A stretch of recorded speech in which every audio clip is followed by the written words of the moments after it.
ಪುತ್ತೂರು ಅಭಿವೃದ್ಧಿಯಲ್ಲಿ ಸುದ್ದಿ ಮಾಡಬೇಕಿತ್ತು. ಆದರೆ ಲಂಚಾವತಾರದಲ್ಲಿ ಇವತ್ತು ಪುತ್ತೂರು ಸುದ್ದಿ ಮಾಡ್ತಾ ಇದೆ. ಗುರುವಾರ ದಿವಸ ತಾಲೂಕು ಕಚೇರಿಯ ಒಬ್ಬ ಪ್ರಥಮ ದರ್ಜೆ ಸಹಾಯಕ ಸುನೀಲ್ ಎಂಬವನನ್ನು ರೆಡ್ ಹ್ಯಾಂಡ್ ಆಗಿ ಲೋಕಾಯುಕ್ತದವರು ಹಿಡಿದು ಅರೆಸ್ಟ್ ಮಾಡ್ತಾರೆ.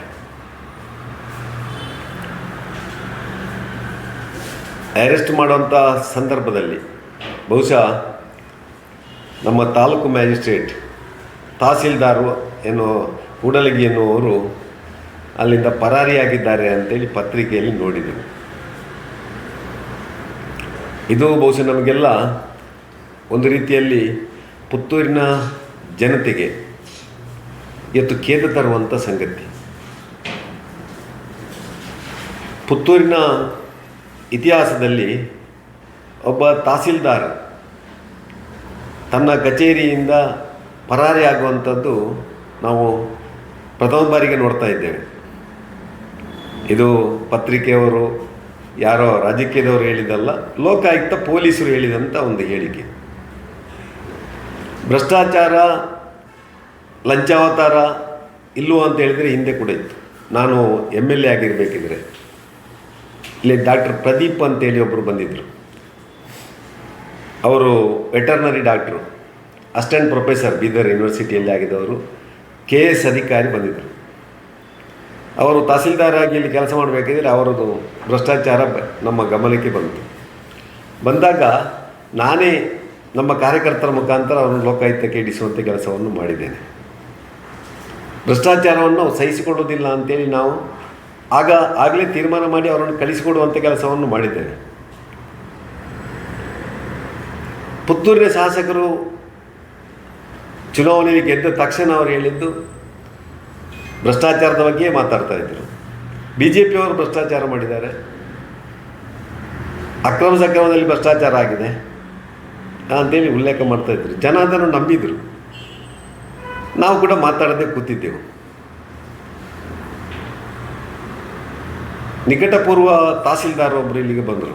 ಕೂಡಲಗಿಗಿಂತ ಮೊದಲೊಬ್ಬರು ತಹಸೀಲ್ದಾರ್ ಬಂದರು, ರಿಟೈರ್ಡ್ ಆದರು.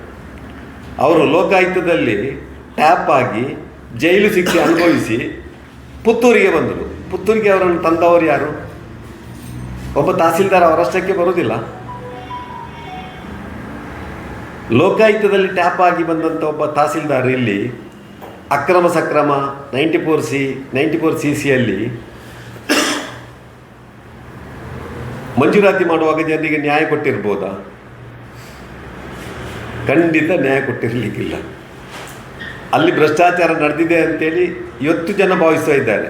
ಒಬ್ಬ ತಾಲೂಕು ಆಫೀಸಲ್ಲಿ ಅಕ್ರಮ ಸಕ್ರಮ ಜಾಗದಾಗ NOCಗೆ ದುಡ್ಡು ತಗೊಳ್ಬೇಕಿದ್ರೆ ಅಕ್ರಮ ಸಕ್ರಮದಲ್ಲಿ ಎಷ್ಟು ದುಡ್ಡು ತಗೊಳ್ಳಿಕ್ಕಿಲ್ಲ ಅಂತೇಳಿ ಜನ ಇವತ್ತು ಮಾತಾಡ್ತಾ ಇದ್ದಾರೆ. ಇವತ್ತು ನಾನು ಹೇಳುವಂಥದ್ದು ಜನರಿಗೆ ಅನ್ಯಾಯ ಆಗಬಾರ್ದು. ಯಾರ್ಯಾರು ಫಾರ್ಮ್ ನಂಬರ್ 57ರಲ್ಲಿ ಅಕ್ರಮ ಸಕ್ರಮ ಅರ್ಜಿ ಕೊಟ್ಟಿದ್ದಾರೋ, 94CCಯಲ್ಲಿ ಅರ್ಜಿ ಕೊಟ್ಟು ನಿವೇಶನಕ್ಕೆ ಇವತ್ತು ಕಾಯ್ತಾ ಇದ್ದಾರೋ ಅವ್ರಿಗೆ ನ್ಯಾಯ ಕೊಡಬೇಕು. ಹಿಂದಿನ ತಹಸೀಲ್ದಾರ್ ತುಂಬ ಜನರಿಗೆ ಅವ್ರು ರಾತ್ರಿ ಬೆಳಗ್ಗೆ ಆಗುವಾಗ ಸಾಗುವಳಿ ಚೀಟಿ ಹಕ್ಕುಪತ್ರ ಕೊಟ್ಟಿದ್ದಾರೆ ಅಂತೇಳಿ ನನ್ನ ಒಂದು ಮಾಹಿತಿಗೆ ಬಂದಿತ್ತು. ಆ ನಿಕಟಪೂರ್ವ ತಹಸೀಲ್ದಾರರ ಅವಧಿಯಲ್ಲಿ ಆದಂಥ ಎಲ್ಲ ಅಕ್ರಮ ಸಕ್ರಮ ಮತ್ತು 94Cಯನ್ನು ಲೋಕಾಯುಕ್ತ ತನಿಖೆ ಮಾಡಬೇಕು. ಅದು ನ್ಯಾಯಯುತವಾಗಿ ಆಗಿದ ಅಲ್ಲ ಭ್ರಷ್ಟಾಚಾರದಿಂದ ಕೂಡಿದ ಅಂತ ಹೇಳುವಂಥದ್ದನ್ನು ಒಂದು ಮಾಡಬೇಕು ಅಂತ ನಾವು ಒತ್ತಾಯವನ್ನು ಮಾಡ್ತಾಯಿದ್ದೇವೆ. ಅದರ ಜೊತೆಯಲ್ಲಿ ನಾನು ಈಗಲೇ ಉಲ್ಲೇಖ ಮಾಡಿದಾಗೆ NOCಗೆ ಇವತ್ತು ಲಂಚ ಇಲ್ಲಿ ಕೇಳ್ತಾರೆ. ಅಕ್ರಮ ಸಕ್ರಮದಲ್ಲಿ ಎಷ್ಟಾಗಿರ್ಬೋದು? ಅಕ್ರಮ ಸಕ್ರಮ ಬಹುಶಃ ನಾನು ಕಂಡುಕೊಂಡಾಗಿ ವಿನಯ್ ಕುಮಾರ್ ಸೊರಕೆ ಕಾಲದಿಂದ ಆರಂಭ ಆಯಿತು. DV ಸದಾನಂದ ಗೌಡರಿದ್ದರು, ಶಕುಂತಲ ಶೆಟ್ಟರು BJPಯಲ್ಲಿದ್ದರು, ಕಾಂಗ್ರೆಸ್ಸಲ್ಲಿದ್ದರು, ಮಲ್ಲಿಕಾ ಪ್ರಸಾದ್ ಇದ್ದರು, ಸಂಜೀವ್ ಮುಟ್ಟಂದಿದ್ದರು. ಆದರೆ ಒಬ್ಬ ಶಾಸಕನ ಕಚೇರಿಗೆ ಹೋಗಿ ಅವನಿಗೆ ಅಕ್ರಮ ಸಕ್ರಮದ ಫೈಲನ್ನು ಅಲ್ಲಿಟ್ಟು ಅಲ್ಲಿಂದ ತಹಸೀಲ್ದಾರ್ ಕಲಿಸಿ ಅಲ್ಲಿಂದ ಮಂಜೂರು ಮಾಡುವಂಥ ಪದ್ಧತಿ ನಮ್ಮಲ್ಲಿ ಇರಲಿಲ್ಲ. 94C ಇರಲಿಲ್ಲ. ಇವತ್ತೇನಾಗಿದೆ ಅಂದರೆ ಶಾಸಕರ ಕಚೇರಿಗೆ ಹೋಗದೆ ಯಾರ್ದು ಫೈಲ್ ಈಗ ಮುಂದೆ ಹೋಗೋದಿಲ್ಲ.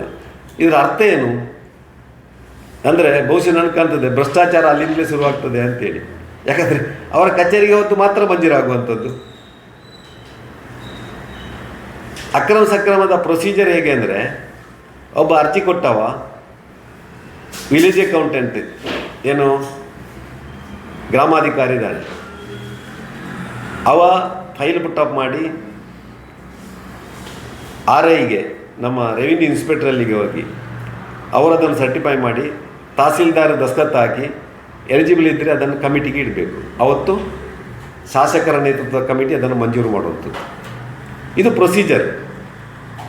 ಎಲ್ಲಿಯೂ ಶಾಸಕರ ಕಚೇರಿಗೆ ಹೋಗಬೇಕು ಅಂತ ಅಲ್ಲಿ ಉಲ್ಲೇಖ ಇಲ್ಲ. ಇವತ್ತು 100ಕ್ಕೆ 100 ರಾಜಕೀಕರಣ ಮಾಡುವಂಥ ಕೆಲಸ ಈ ಅಕ್ರಮ ಸಕ್ರಮ ಮತ್ತು 94C ಮಾಡ್ತಾ ಇದ್ದಾರೆ. 94C ಮತ್ತು CC ನೇರವಾಗಿ ತಹಸೀಲ್ದಾರಿಗೆ ಅಧಿಕಾರ ಇರುವಂಥದ್ದು. ಅದರಲ್ಲಿ ಯಾವುದೇ ಶಾಸಕರ ಪಾತ್ರ ಇಲ್ಲ, ಅದಕ್ಕೆ ಯಾವುದೇ ಕಮಿಟಿ ಇಲ್ಲ. VA, RI, ತಹಸೀಲ್ದಾರ್ 3 ಜನ ಸೇರಿ ಅವನಿಗೆ ಅರ್ಹತೆ ಇದ್ದರೆ ಆ ಒಂದು 94C ಅವನಿಗೆ ಹಕ್ಕುಪತ್ರ ಕೊಡಲಿಕ್ಕೆ ಅವಕಾಶ ಇರುವಂಥದ್ದು. ಆದರೆ ಇವತ್ತು ಪುತ್ತೂರಲ್ಲಿ ಅದಕ್ಕೆ ವ್ಯತಿರಿಕ್ತವಾಗಿ ನಡೀತಾ ಇದೆ. ಇದನ್ನೆಲ್ಲ ನೋಡುವಾಗ ನನಗೆ ಕಾಣ್ತದೆ, ನಮ್ಮ ತಹಸೀಲ್ದಾರ್ ಕೂಡ ಪರಾರಿ ಆಗಬೇಕಿದ್ರೆ, ಹಿಂದಿನ ತಹಸೀಲ್ದಾರರು, ನಿಕಟಪೂರ್ವ ತಹಸೀಲ್ದಾರರು ಕಾಂಗ್ರೆಸ್ ವಕ್ತಾರರು ಅಂತೇಳಿ ವರ್ತಿಸ್ತಾ ಇದ್ದರು. ಶಾಸಕರನ್ನು ಹೊಗಳುವುದರಲ್ಲಿ ಬಹುಶಃ ಕಾಂಗ್ರೆಸ್ ಕಾರ್ಯಕರ್ತರಿಗಿಂತ ಒಂದೇ ಹೆಜ್ಜೆ ಮುಂದಿದ್ದರು. ಮೊನ್ನೆ ಬಂದವರು ಕೂಡ ಇಂಥ ಶಾಸಕರು ಇದ್ದರೆ ಏನು ಮಾಡ್ಬೋದು ಪುತ್ತೂರಿನಲ್ಲಿ ಅಂತ ಹೇಳಿದ್ದಾರೆ. ಇವರು ಕೂಡ ಕಾಂಗ್ರೆಸ್ ವಕ್ತಾರರಂತೆ ನಡ್ಕೊಂಡಿದ್ದು ಬಹುಶಃ ಮೊನ್ನೆ ಪರಾರಿಯಾಗಿ ಶಾಸಕರ ಮನೆಗೆ ಇಲ್ಲಂದರೆ ಶಾಸಕರ ಕಚೇರಿಗೆ ಅವರು ಹೋಗಿರ್ಬೋದು ಅಂತ ಜನ ಮಾತಾಡ್ತಾ ಇದ್ದಾರೆ ಇವತ್ತು. ಯಾಕಂದರೆ ರಕ್ಷಣೆಗೋಸ್ಕರ ಬಹುಶಃ ಅಲ್ಲಿರ್ಬೋದು ಅಂತೇಳಿ ಜನ ಇವತ್ತು ಮಾತಾಡ್ತಾ ಇದ್ದಾರೆ. ಇವತ್ತು ಪುತ್ತೂರಿನಲ್ಲಿ ಈ ಭ್ರಷ್ಟಾಚಾರವನ್ನು ಪೋಷಣೆ ಮಾಡುವಂಥ ಕೆಲಸ ಆಗ್ತಾ ಇದೆ. ಇಲ್ಲೊಬ್ಬರು ದಕ್ಷ ಅಧಿಕಾರಿ ಇದ್ದರು, ಮಧು ಮನೋಹರ್ ಅಂತೇಳಿ, ಪೌರಾಯುಕ್ತರು, ನಗರಸಭೆ. ಇನ್ನೊಬ್ಬರು ಮಹಿಳಾ ಮತ್ತು ಮಕ್ಕಳ ಕಲ್ಯಾಣ ಇಲಾಖೆ CDPO ಶ್ರೀಮತಿ ಶ್ರೀಲತಾ ಅಂತೇಳಿ ಒಬ್ಬ ದಕ್ಷ ಅಧಿಕಾರಿನಿದ್ದರು. ಸಹಾಯಕ ಆಯುಕ್ತರ ಅಂತ ಗಿರೀಶ್ ಅಂತ ಒಬ್ಬರು ಎಕ್ಸ್-ಮಿಲಿಟ್ರಿ AC ಅವರು ಇದ್ದರು. ಇವತ್ತು ಅಂಥವ್ರನ್ನೆಲ್ಲ ಟ್ರಾನ್ಸ್ಫರ್ ಮಾಡಿ ತಾಳಕ್ಕೆ ತಕ್ಕಂತೆ ಕುಣಿಯುವಂಥ ಅಧಿಕಾರಿಗಳಲ್ಲಿ ಹಾಕಿ ಒಟ್ಟು ಅದಕ್ಷ ಅಧಿಕಾರಿಗಳ ಮುಖಾಂತರ ಭ್ರಷ್ಟಾಚಾರವನ್ನು ಪೋಷಣೆ ಮಾಡುವಂಥ ಕೆಲಸ ಇವತ್ತು ಪುತ್ತೂರಿನಲ್ಲಿ ಆಗ್ತಾ ಇದೆ. ಈ ಎಲ್ಲ ಸಂಗತಿಗಳನ್ನು ಕಂಡಾಗ ಪುತ್ತೂರಿನಲ್ಲಿ ಇವತ್ತು ಭ್ರಷ್ಟಾಚಾರ ತಾಂಡವಾಡ್ತಾ ಇದೆ ಅಂತೇಳಿ ನಾವು ಹೇಳ್ತಾ ಇದ್ದೇವೆ. ಅದರಲ್ಲಿ ವಿಶೇಷವಾಗಿ ತಾಲೂಕು ಕಚೇರಿಯಲ್ಲಿ ನಮ್ಮ ಕಂದಾಯ ಸಚಿವರಂತ ಕೃಷ್ಣ ಬೈರೇಗೌಡರೊಮ್ಮೆ ಹೇಳಿದರು, ತಾಲೂಕು ಕಚೇರಿಗೆ ವಿಸಿಟ್ ಮಾಡುವಾಗ ಅಲ್ಲಿ ಭ್ರಷ್ಟಾಚಾರ ಎಷ್ಟಿದೆ ಅಂತೇಳಿ ಅವರಿಗೆ ಅಲ್ಲಿ ಹೋದಾಗ ಗೊತ್ತಾಯಿತು. ನೀವು ಯಾವುದಕ್ಕೆ ಎಷ್ಟೆಷ್ಟು ದುಡ್ಡು ಅಂತೇಳಿ ಲಂಚ ಕೊಡಬೇಕು ಅಂತೇಳಿ ಲಿಸ್ಟ್ ಹಾಕಿ ಹೋಟೆಲಲ್ಲಿ ನಮಗೆ ಮೆನು ಕೊಡ್ತಾರಲ್ಲ, ಯಾವುದಕ್ಕೆ ತಿಂಡಿದ್ದು ನಮ್ಮ ಪಾನೀಯದ ಮೆನು ಕೊಟ್ಟಾಗೆ ಹಾಕಿ. ನಾನು ಹೇಳುವಂಥದ್ದು ಪುತ್ತೂರು ತಾಲೂಕು ಕಚೇರಿಯಲ್ಲಿ ಕೂಡ ನಿಮ್ಮ ಒಂದು ಏನು ಲಂಚದ ಒಂದು ಮೆನು ಹಾಕಿ ಅಂತೇಳಿ ಜನ ಮಾತಾಡಲಿಕ್ಕಿಲ್ಲಲ್ಲ, ಅಷ್ಟು ಕೊಟ್ಟು ಅವರೇ ಕೆಲಸ ಮಾಡಿಕೊಂಡು ಹೋಗ್ತಾರೆ. ಈ ರೀತಿಯಾಗಿ ನಮ್ಮ ಪುತ್ತೂರಿನಲ್ಲಿ ಭ್ರಷ್ಟಾಚಾರ ಬೆಳೆದಿದೆ. ಇವತ್ತು ಎಲ್ಲ ಕಚೇರಿ, ಒಂದು ತಾಲೂಕು ಕಚೇರಿಯ ಒಬ್ಬ ಸಾಮಾನ್ಯ ಗುಮಾಸ್ತ ಇಷ್ಟು ಲಂಚ ಒಂದು NOC ಕೇಳ್ತಾರಂತಾದರೆ ಬಹುಶಃ ಗ್ರಾಮ ಮಟ್ಟದಿಂದ ನಮ್ಮ ತಾಲೂಕು ಮಟ್ಟದ ಎಲ್ಲ ಇಲಾಖೆಗಳು ಹೇಗಿರ್ಬೋದು ಅಂಥೇಳಿ ನಾವು ಊಹೆ ಮಾಡಲಿಕ್ಕೆ ಸಾಧ್ಯ ಇಲ್ಲ. ಅಂಥ ಒಂದು ಪರಿಸ್ಥಿತಿಯಲ್ಲಿ ಇವತ್ತು ಈ ಸರ್ಕಾರ ಈ ಒಂದು ಭ್ರಷ್ಟಾಚಾರವನ್ನು ಪೋಷಣೆ ಮಾಡುವಂಥ ಕೆಲಸ ಮಾಡ್ತಾಯಿದೆ. ಅದಕ್ಕೆ ಜನಪ್ರತಿನಿಧಿಗಳು ಕೂಡ ಪ್ರೋತ್ಸಾಹ ಕೊಡುವ ಕೆಲಸವನ್ನು ಮಾಡ್ತಾ ಇದ್ದಾರೆ. ಭ್ರಷ್ಟರನ್ನೇ ಇಲ್ಲಿ ಹಾಕಿ ಮತ್ತಷ್ಟು ಭ್ರಷ್ಟ ಇಲಾಖೆಯನ್ನಾಗಿ ಮಾಡುವಂಥ ಕೆಲಸ ಇವತ್ತು ಸರ್ಕಾರ ಮತ್ತು ನಮ್ಮ ಜನಪ್ರತಿನಿಧಿಗಳು ಮಾಡ್ತಾ ಇದ್ದಾರೆ. ಅದಕ್ಕಾಗಿ ಬಹುಶಃ ಭಾರತೀಯ ಜನತಾ ಪಾರ್ಟಿ ಇದನ್ನು ಗಂಭೀರವಾಗಿ ತಗೊಂಡಿದೆ. ಮುಂದಿನ ದಿನಗಳಲ್ಲಿ ನಾವು ಹೋರಾಟಕ್ಕೂ ಸಿದ್ಧರಾಗಿದ್ದೇವೆ. ಇಂಥ ಭ್ರಷ್ಟಾಚಾರವನ್ನು ನಾವು ಸಹಿಸಿಕೊಳ್ಳುವುದಿಲ್ಲ. ಜನರಿಗೆ ಇವತ್ತು ಪ್ರಾಮಾಣಿಕವಾಗಿ ಕೆಲಸ ಮಾಡುವಂಥ ಅಧಿಕಾರಿಗಳು ಬೇಕು. ಇವತ್ತು ಅಕ್ರಮ ಸಕ್ರಮ ಒಂದು ಶಾಸಕರ ಕಚೇರಿಗೆ ಹೋಗದೆ ನೇರವಾಗಿ ತಹಸೀಲ್ದಾರ್ ಕೊಡುವಂಥ ಒಂದು ವ್ಯವಸ್ಥೆ ಆಗಬೇಕು. 94C ಯಾರ್ಯಾರು ಅರ್ಜಿ ಕೊಟ್ಟಿದ್ದಾರೋ ಅವರಿಗೂ ತಕ್ಷಣ ಆ ಮನೆ ನಿವೇಶನ ಮಂಜೂರು ಮಾಡುವಂಥ ಅರ್ಹತೆ ಆಧಾರದಲ್ಲಿ ಮಾಡಬೇಕು ಅಂತೇಳಿ ತಾವು ಒತ್ತಾಯವನ್ನು ಮಾಡ್ತಾ ಇದ್ದೇವೆ. ಕೂಡದ ಬಗ್ಗೆ ಬಹುಶಃ ಮೊನ್ನೆ ಭ್ರಷ್ಟಾಚಾರ ಎಷ್ಟಿದೆ ಅಂತೇಳಿ ಕಾಂಗ್ರೆಸ್ನ ನಾಯಕ ಮೊಹಮ್ಮದ್ ಅಲಿ ಅವರೇ ಉಲ್ಲೇಖ ಮಾಡಿದರು. ನಾವು ಹೇಳಬೇಕಾಗಿಲ್ಲ. ಕಾಂಗ್ರೆಸ್ ನಾಯಕರೇ ಇವತ್ತು ಪುತ್ತೂರು ನಗರಾಭಿವೃದ್ಧಿಯಲ್ಲಿ ಯಾವ ರೀತಿಯ ಭ್ರಷ್ಟಾಚಾರ ಇದೆ ಪ್ರಾಧಿಕಾರದಲ್ಲಿ ಅಂತೇಳಿ ಉಲ್ಲೇಖ ಮಾಡ್ತಾರೆ. ಅಲ್ಲಿಯ ಸೆಕ್ರೆಟರಿ ಹೇಗಿದ್ದಾನೆ ಅಂತೇಳಿ. ಇನ್ನು ಬಹುಶಃ ಒಂದೊಂದೇ ಕಾಂಗ್ರೆಸ್ ಕಾರ್ಯಕರ್ತರು ಇದರ ಬಗ್ಗೆ ಹೇಳ್ಬೋದು, ಪಂಚಾಯತಿನಲ್ಲಿ ಅವರು ಆರಂಭ ಮಾಡ್ಬೋದು ಅಂತ ನಾನು ಭಾವಿಸ್ತಾ ಇದ್ದೇನೆ. ಅಂದರೆ ಪುತ್ತೂರಿನ ಯಾವುದೇ ಇಲಾಖೆ ಇವತ್ತು ಭ್ರಷ್ಟಾಚಾರದಿಂದ ಮುಕ್ತ ಆಗಿಲ್ಲ ಅಂತೇಳಿ. ಎಲ್ಲ ಇಲಾಖೆಯಲ್ಲಿ ಇಂಥ ಒಂದು ಭ್ರಷ್ಟಾಚಾರ ಇದೆ ಅಂತೇಳಿ. ಈ ರೀತಿಯಾಗಿ ಬಹುಶಃ ಇವತ್ತು ಕಾಂಗ್ರೆಸ್ಸಿನ ನಾಯಕರೇ ಹೇಳಬೇಕಿದ್ರೆ ಯಾವ ಗಂಭೀರ ಪರಿಸ್ಥಿತಿಗೆ ಈ ಭ್ರಷ್ಟಾಚಾರ, ಈ ಲಂಚಾವತಾರ ಪುತ್ತೂರಲ್ಲಿ ಇದೆ ಅಂತೇಳಿ ನಾನು ಮತ್ತೊಮ್ಮೆ ಅದನ್ನು ಉಲ್ಲೇಖ ಮಾಡ್ತಾ ಇದ್ದೇನೆ. ಹಿಂದಿನ ನಿಕಟಪೂರ್ವ ತಹಸೀಲ್ದಾರರು ಇರುವಾಗ ಅವರು ಲೋಕಾಯುಕ್ತದಲ್ಲಿ ಟ್ಯಾಪ್ ಹಾಕಿ ಬಂದವರು, ಜೈಲಿಗೆ ಹೋಗಿ ಬಂದವರು. ಆ ಸಂದರ್ಭದಲ್ಲಿ ಆದಂಥ ಅಕ್ರಮ ಸಕ್ರಮದ ಎಲ್ಲ ಫೈಲುಗಳನ್ನು ಲೋಕಾಯುಕ್ತವರು ತನಿಖೆ ಮಾಡಬೇಕು. ನಮಗೆ ಭ್ರಷ್ಟಾಚಾರದ ಬಗ್ಗೆ ಅಧಿಕೃತವಾಗಿ ನಮಗೆ ಕೇಸುಗಳು ಮೊನ್ನೆಯಿಂದ ಗೊತ್ತಾಯಿತು. ಯಾಕಂದರೆ ಅಕ್ರಮ ಸಕ್ರಮದಲ್ಲಿ ಮಂಜೂರಾದಂಥ ಜಾಗಕ್ಕೆ NOC ಕೊಡಬೇಕಿದ್ರೆ 12,000 ಲಂಚ ಸ್ವೀಕಾರ ಮಾಡ್ತಾರೆ ಅಂತ. ಆದರೆ ಅಕ್ರಮ ಸಕ್ರಮದಲ್ಲಿ ಎಷ್ಟು ಲಂಚ ಸ್ವೀಕಾರ ಮಾಡಿರ್ಬೋದು ಎನ್ನುವಂಥ ಒಂದು ಅಂಶಗಳು ನಮಗೆ ಬೆಳಕಿಗೆ ಬಂದ ಕಾರಣ ಈಗ ಅದನ್ನು ಹೇಳ್ತಾ ಇದ್ದೇನೆ.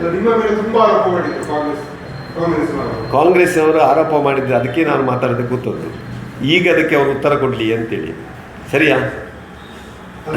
ಈಗ ಯಾವ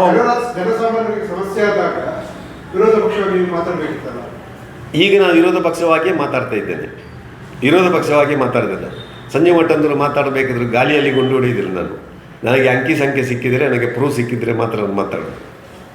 ಅರ್ಥ ಆಯ್ತಾ? ಯಾಕಂದರೆ ಇವತ್ತು ನಮಗೆ ಸಾಬೀತಾಗಿದೆ, ತಾಲೂಕು ಆಫೀಸಲ್ಲಿ ಅಕ್ರಮ ಸಕ್ರಮದ ಫೈಲಿಗೆ NOC ಕೊಡಬೇಕಿದ್ರೆ ಇವತ್ತು ತಗೊಂಡಿದ್ದಾರೆ ಅಂದರೆ. ಹಾಗಾದರೆ ಅಕ್ರಮ ಸಕ್ರಮದಲ್ಲಿ ಎಷ್ಟು ಭ್ರಷ್ಟಾಚಾರ ಆಗಿರ್ಬೋದು ಅಂತೇಳಿ. ಇನ್ನೊಂದು ನನಗೆ ಸಂಶಯ ಬಂದದ್ದು, ತಹಸೀಲ್ದಾರರು ಕಾಂಗ್ರೆಸ್ ವಕ್ತಾರನಂತೆ ಅವರು ಶಾಸಕರನ್ನು ಹೊಗಳ್ತಾ ಇದ್ದರು. ಅವ್ರು ಯಾಕೆ ಪರಾರಿ ಆಗಬೇಕಲ್ಲಿಂದ?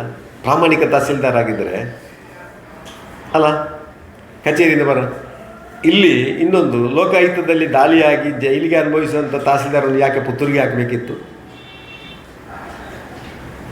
KS ಆದಂಥ ನಮಗೆ ದಕ್ಷ ಅಧಿಕಾರಿಗಳು ಇರಲಿಲ್ವ ಇಲ್ಲಿ? ಯಾಕೆ ಪ್ರಮೋಟೆಡ್ ತಹಸೀಲ್ದಾರನ್ನು ತರಬೇಕು?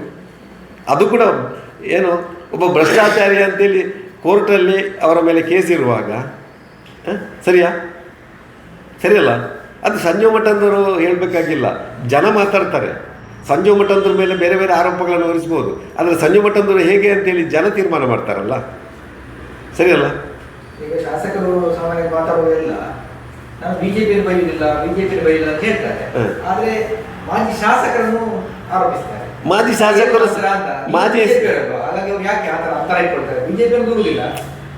ಮಾಜಿ ಶಾಸಕರು ಬಿಜೆಪಿ, ಸಂಜೀವ್ ಮಠಂದರು ಬೈದ್ರೆ ಬಿಜೆಪಿ ಬೈದಾಗೆ ಅಲ್ಲ. ಇದು ನೋಡಿ,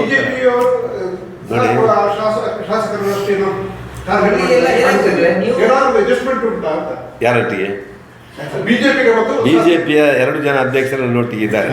ಅಡ್ಜಸ್ಟ್ಮೆಂಟ್ ಇದ್ದರೆ ಅವರನ್ನೊಟ್ಟಿಗೆ ಬರುವುದಿಲ್ಲ. ಸಂಜೀವ್ ಮಠಂದವರು ಒಬ್ಬ ಜನಪ್ರತಿನಿಧಿಯಾಗಿದ್ದವ, ಸರ್ಕಾರದ ಆಗುಹೋಗುಗಳು ಗೊತ್ತುಂಟು, ಕಾನೂನಿನ ಒಂದಷ್ಟು ಮಾಹಿತಿ ಗೊತ್ತುಂಟು, ಶಾಸಕನಾಗಿ ಕೆಲಸ ಮಾಡಿದಂಥ ಅನುಭವ ಉಂಟು. ಅದರ ಆಧಾರದಲ್ಲಿ ನಾವು ತುಲನೆ ಮಾಡಿಕೊಂಡು ನಾನು ಅದರ ಬಗ್ಗೆ ಏನು ತಪ್ಪು ಒಪ್ಪುಗಳನ್ನು ನಾನು ಪತ್ರಿಕೆಯ ಮುಂದೆ ಇಡ್ತೇನೆ. ಆದರೆ ನಮ್ಮ ಪಕ್ಷದ ಅಧ್ಯಕ್ಷರು ಬಾಕಿ ಪದಾಧಿಕಾರಿಗಳಿಗೆ ಈ ಆಡಳಿತಾತ್ಮಕ ವ್ಯವಸ್ಥೆಗಳ ಬಗ್ಗೆ ಅಷ್ಟು ಅನುಭವ ಇಲ್ಲ. ರಾಜಕೀಯವಾಗಿ ಅವರು ಮಾತಾಡ್ತಾರೆ ಎಲ್ಲವನ್ನು.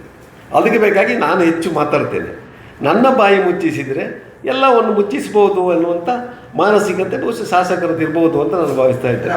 ನಮ್ಮ ಅಧ್ಯಕ್ಷರು ಹೇಳಿದಾಗೆ ಇನ್ನು BJPಗೆ ಇಲ್ಲಿ ಅದರ ಮುಂದೆ ಇನ್ನೊಂದು ಕಾಲು ಇಡಬೇಕಿದ್ರೆ ಇವರನ್ನೆಲ್ಲ ದೂರಿಕೊಂಡು ಬಂದರೆ ಮತ್ತೆ ಇಲ್ಲಿಂದ ಕಾಲು ಇಡಲಿಕ್ಕೆ ಆಗ್ತದೆ. ಅಲ್ಲ, ನನ್ನನ್ನು ಬೈದು ಅಂದರೆ ನಾಳೆ ನಾನೇನಾದರೂ MLA ಆಕಾಂಕ್ಷಿ ಆದರೆ ಬಹುಶಃ ಅವರಿಗೆಲ್ಲ ಆಟ ಕಾಲು ಇಡ್ತೇನಲ್ಲ, ಅದಕ್ಕೆ ಬೇಕಾಗಿರ್ಬೋದು. ಬಹುಶಃ ಇವರನ್ನು ಒಳ್ಳೇದು ಇಟ್ಟುಕೊಂಡ್ರೆ ನಾನು BJPಗೆ ಬಂದಾಗ